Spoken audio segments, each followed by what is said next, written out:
on se retrouve pour ce nouveau daily vlog. La semaine dernière, surtout dimanche dernier, je n'ai pas posté de vidéo parce que j'avais pas mal de trucs à faire.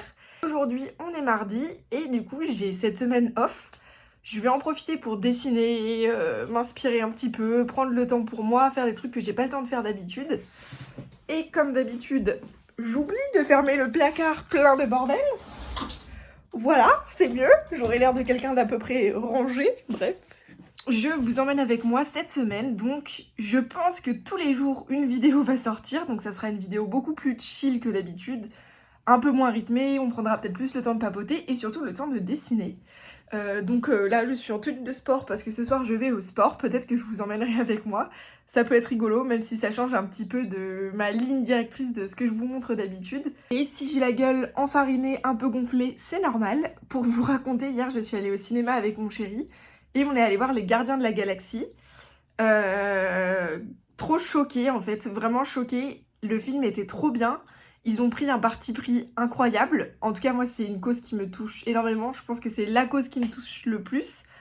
Je vous en dis pas plus pour pas vous spoil. Si jamais vous l'avez vu déjà, n'hésitez pas à me dire dans les commentaires ce que vous en avez pensé. Moi, c'est très simple. J'ai pleuré tout le long. Tout le long, j'ai pleuré. En sortant, c'était horrible. J'avais encore envie de pleurer. Là, si j'en parle trop, ça va me donner envie de pleurer. Mais c'était trop bien. Donc franchement, foncez le voir. Il est trop cool.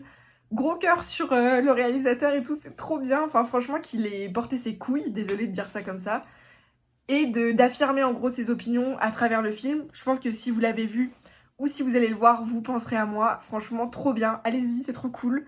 Voilà, donc c'était incroyable et ça m'a même donné de l'inspiration pour faire des dessins. Donc peut-être qu'on fera ça ensemble à voir. En tout cas, voilà, là je me suis préparée, on s'est préparé ensemble. Là, je vais me poser un petit peu. Il faut d'abord que je fasse le croquis de mon dessin pour samedi, comme ça je suis tranquille pour le reste des vacances.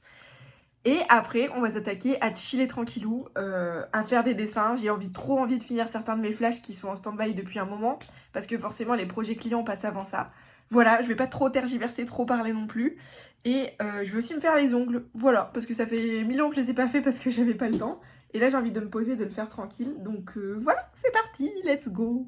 Du coup, j'ai repris le cahier des charges de mon client. Donc en fait, on va partir sur un tatouage un peu esprit viking et tout, vraiment très fin, il n'y a pas d'ombre et tout ça. Du coup, ça va être cool. Franchement, c'est pas un projet que j'ai l'habitude de faire, mais je pense que ça va être super intéressant. Donc là, je suis en train de mettre au point un peu son croquis déjà pour avoir son retour. Et en fait, on va partir sur une bande d'arbres, forêt un peu nordique, avec du coup un ours polaire et la grande ours. Donc je vais essayer de créer une compo sympa. Et voilà, je vous montre tout ça. On va travailler le dessin ensemble. Là, je suis déjà en train de chercher des références d'images que je trouve cool. Et putain, je suis vraiment dégommée des yeux, j'ai tellement pleuré, bref. Et du coup, on va chercher des références, faire les premiers croquis et je vous montre ça.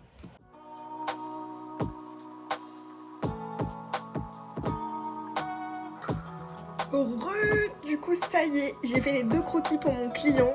Du coup, c'est cool. Franchement, c'est une autre ambiance que ce que je fais d'habitude, mais je kiffe en fait. Donc je vais vous montrer direct, comme ça je vous explique. Première proposition que je lui ai faite, donc je vous ai expliqué tout à l'heure le cahier des charges. Donc on part plutôt sur un ours un peu surréaliste avec la forêt en fond, et il voulait la grande ours, donc la grande ours. Ça c'est la première proposition. Et là on est sur la deuxième proposition, donc un peu plus classique, et ça se rapproche un peu plus de son idée de base. Donc il voulait l'ours, en fait à la base il voulait les sapins, l'ours par-dessus, et ensuite la grande ours au niveau étoile. Mais en termes de composition, soit il faut qu'on joue le jeu d'un truc complètement surréaliste comme la proposition d'avant, ou soit rester sur quelque chose d'un peu plus illustratif et plus réaliste. Donc ça c'est la deuxième propos, donc écoutez, je vais tout lui envoyer et on voit ce qu'il dit et en fonction de ça, je pourrai continuer son tatou dans la semaine, mais c'est cool, je trouve le projet sympa. Donc voilà, je suis trop contente, ça c'est fait, c'était un peu mon impératif de mes vacances, donc voilà. Et là, je pense que je vais lui envoyer tout ça et je vais me poser pour faire mes ongles. Voilà, ça va faire trop du bien. Et voilà, je sais pas quoi vous dire de plus, let's go. Je vais choisir ce que je fais pour mes ongles. J'ai toujours autant l'air si peu réveillée, pourtant j'ai bien dormi. Bref, du coup, en fait, je fais mes ongles à la maison. Je fais en mode semi-permanent et tout, mais j'avais acheté tout le matériel parce que, en gros, vous faites une pose de semi-permanent en salon, ça va être, je sais pas, entre 40 et 60 euros. Sans compter la dépose, souvent c'est 10 ou 15 euros, voire 20 euros selon où vous allez. Et en fait, si vous achetez le matériel et que vous avez envie de le faire à la maison, C'est limite ce budget-là qu'il vous faut pour acheter les vernis et la machine à UV. Donc voilà, si jamais, ce n'est plus du tout une chaîne de dessin et de tatou, mais de vernis à ongles. Qu'est-ce que vous voulez que je vous dise?